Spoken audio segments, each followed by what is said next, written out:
This show is clean. Hello. Pretty much. Mike's Daily Podcast. Episode 759. Hi, it's Mike Matthews broadcasting from the last place on earth located somewhere in Podcaster Valley, California. Today we hear from Benita, the Disgruntled Fiddle Player, the Brewmaster, plus it's the debut of a brand new segment called Matthews News, where we'll look at some recent interesting news stories pulled from the finest publications in the land that still somehow turn a profit putting ink to paper. Mike's Daily Podcast. And there's a super massive black hole in a bizarre place. We'll tell you later. Mike's Daily Podcast. And that's how you keep someone in suspense. No, wait, that's not the joke. I can't remember that. How do you keep a turkey in suspense? I poke myself in the ribs with that funny joke. What the hell? Let's get on with the show. And I'm confused. Can you tell? I'm always confused at the beginning of the show because there's just so much that is swirling around. Mike's Daily Podcast. Swirling around. It's swirling. I couldn't remember my Mike's redhead joke Daily on the last show. Podcast. And then I woke up in bed between Floyd the Floorman and John Deere the Engineer. I think the redhead joke is, how do you sleep with a redhead? And I think the punchline is not a wink. Look who just walked in. Hi, Mike. It's Benita the Rodeo Queen. How y'all doing? And it's a disgruntled fiddle player, tell you what. What? So, okay, wait, let me try and get that joke right. So you don't sleep a wink with a redhead, is that what you're saying? Right, that's the joke. Why? Because they have nervous foot disorder and they're always like moving it while they're sleeping and it wakes you up? Or is it perhaps that they have a snoring problem, tell you what? What? I'm just asking questions. I hate it when I don't know the answers to questions. Me too, yeah. That is a good question to ponder. But look who else just walked in. Hello there, Mike. I make the root beer and the Brewmaster. Brewmaster, what root beer did you make? I made a delicious redhead root beer for people that just got voted into staying into the union with England. Oh boy!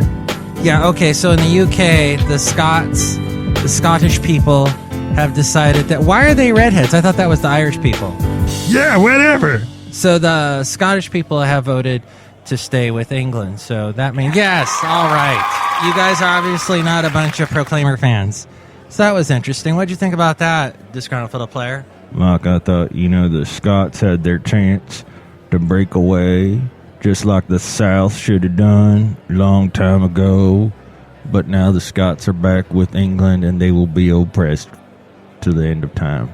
That Cameron guy, says a Cameron Crowe that runs England, he said that James Cameron, that sounds right.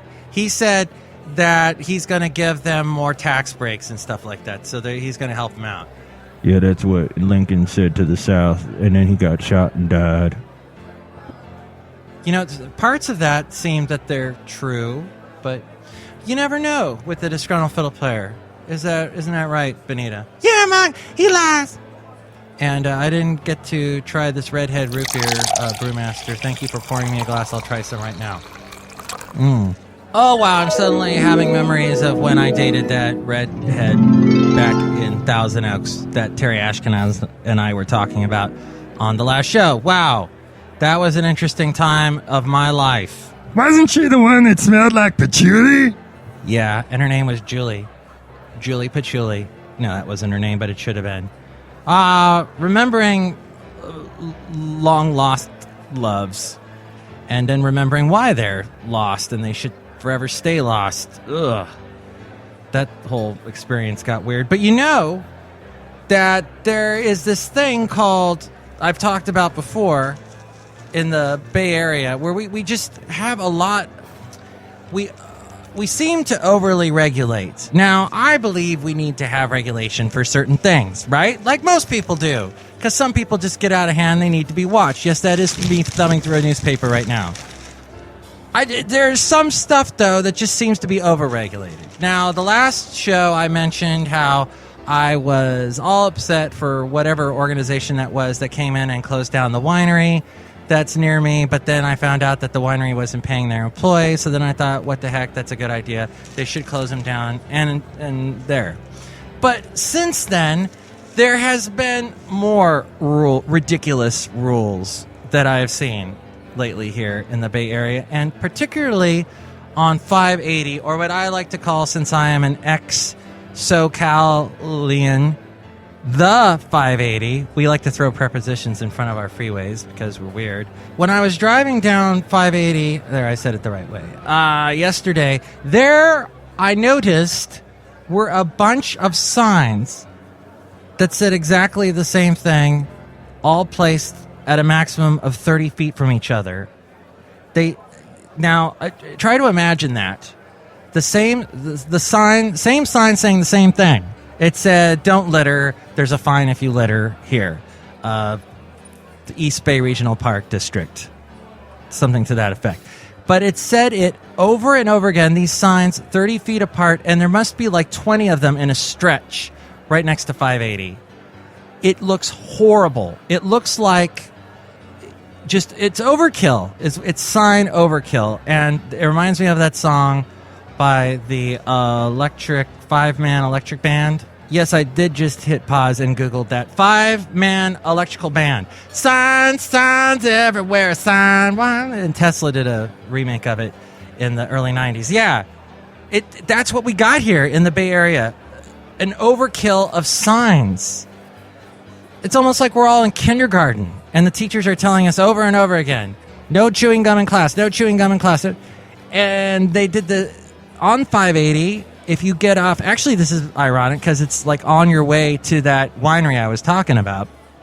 If you're driving on your way there, you'll pass those obnoxious signs from the East Bay Regional Park District, which I love them so much already because they gave me that dog ticket that I've mentioned many a time recently that involved Basil the Boxer, whose birthday it was, incidentally, yesterday. He's 6 years old now. And there are also, in this stretch when you get off, I believe it's Palomares Canyon Road, right there along the on-ramp, there are a bunch of signs saying no parking. All 30 feet, within 30 feet of each other, and like a succession of about 8 of these signs. And it just, why? It looks ridiculous. Someone's going to take a picture of it and post it on some Tumblr account that features ridiculous things like this. Meanwhile, if you continue down 580, there is a, what do you call it? Like a public storage. Oh, there's public storage everywhere. And they're always so ugly. I hate public storage sites. Yeah, okay. So you have a lot of junk. Have a garage sale. Get rid of it. And then I should do the same and get rid of all the crap that I have. I should lead by example, but I don't. But there are a lot of ugly public storage places, this being one of them along 580. And it's got all these signs, billboards that they put up on their own property, taking advantage of the fact that they're right next to 580. Apparently they're breaking all these laws here in Alameda County. But what's even more ridiculous is the fact that they are using when you read the signs, these billboard signs, they make no sense. It says stuff like, here, I can't really read this because the lights are so dim here at the last place on earth. We didn't pay our electric bill.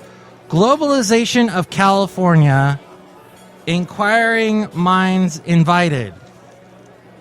And you know what? They cram this all on a tiny billboard. You can't even read it. I'm only reading it because the local paper, the Castro Valley Forum, actually took a picture of it.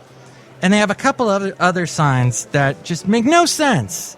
And nobody understands this is the first time I finally understood what's going on. Apparently the guy that put these signs up, who apparently is being very coy about it. He's not talking to anyone, any of the public publications, public newspapers, media, anybody, about why he's put up these ugly billboards. And he's gone to court with Alameda County because Alameda County says you can't have them up.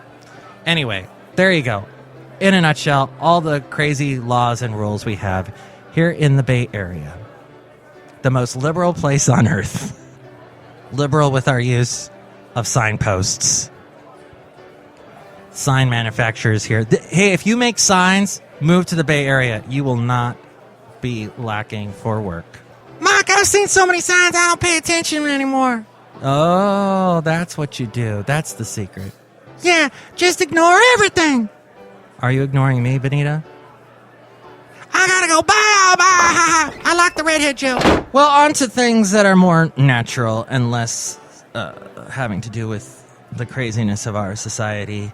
And that would be supermassive black holes. There's one about 5 times more massive than the one at the center of the Milky Way. But the dwarf galaxy in which it was found, known to astronomers as M60UCD1, is about 500 times smaller than our own galaxy, according to NASA and according to the HuffingtonPost.com. It is the smallest and lightest object that we know of that has a supermassive black hole, says an astronomer from the University of Utah. It's also one of the most black hole-dominated galaxies known. The discovery suggests that supermassive black holes may be twice as numerous in the nearby universe as previously thought. Adding to the wonder is the fact that the dwarf galaxy is absolutely chock-a-block. I love that expression. Chock-a-block with stars! Someone living on a planet with an M60UCD1 would look up to a sky containing at least 1 million stars. The night sky here on Earth shows about 4,000 stars in comparison. Tennessee cheerleaders sidestep prayer ban by breaking out of the Lord's Prayer. Breaking out the Lord's Prayer. That's another news story you can read here at the Huffington Post. Anyway, not to get sidetracked. The discovery suggests that there are many other small galaxies containing supermassive black holes. What's more, it suggests that dwarf galaxies like M60UCD1 may actually be the remnants of larger galaxies that were ripped apart by collisions with other galaxies. They continue to say, the people that did this discovery, we don't know of any other way you could make a black hole so big in an object so small. Huge black hole in a tiny galaxy. Interesting. It's like a fat man in a small suit from Tommy Boy. What do you think of that movie? What do you think of all these stupid signs in the East Bay and the stupid rules? And I'm sick of signs, but I love that song. And what do you think about this supermassive black hole in the tiny galaxy? Email me, MIKEs-DAILY-PODCAST@gmail.com. We read your comments on the section emails from email. Also email me there if you'd like to be a guest on the show, or if you would like to sponsor the show, MIKEs-DAILY-PODCAST@gmail.com. And go to the website, MIKEs-DAILY-PODCAST.com. It's got the Amazon deal of the day.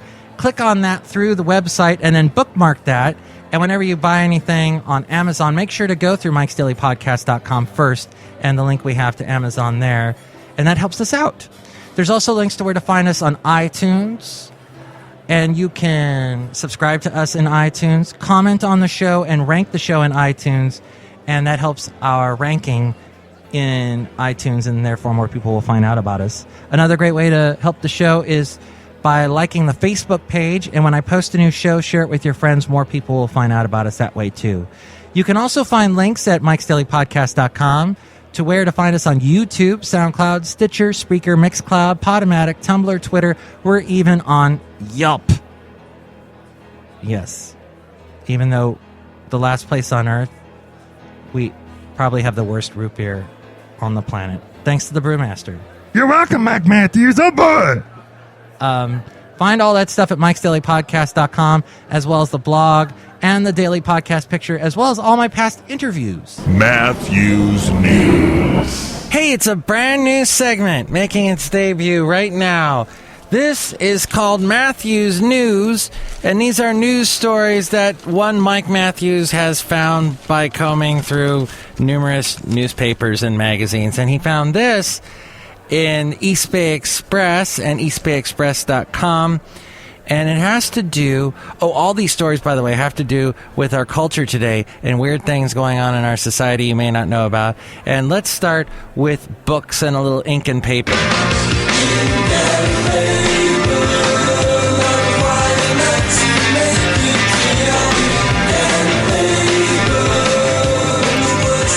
Express